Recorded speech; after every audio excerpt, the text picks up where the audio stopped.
I like to refer to it as being the princess and the pea, which is a reference to an old fairy tale.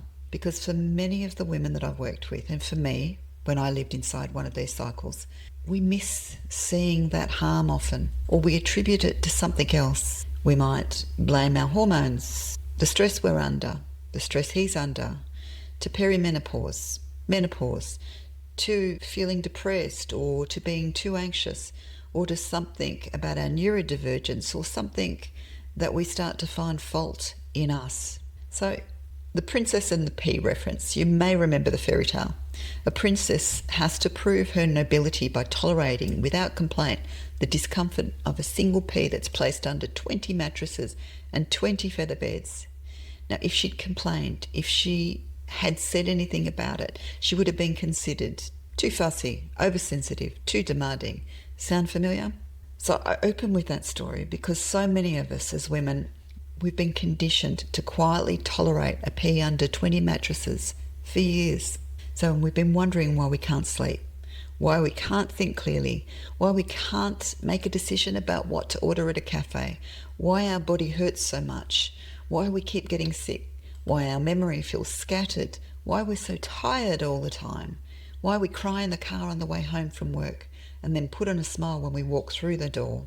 And we've gone to the doctors, we've tried supplements, we've considered whether it might be perimenopause, ADHD, depression, anxiety, burnout. We've taken medication, we've gone to therapy. Some of it has helped a little, none of it has solved it. Because the underlying source that's maintaining that harm hasn't actually been addressed, and it may not have been seen until you start to track it.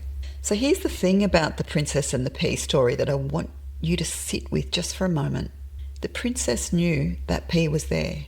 She felt it.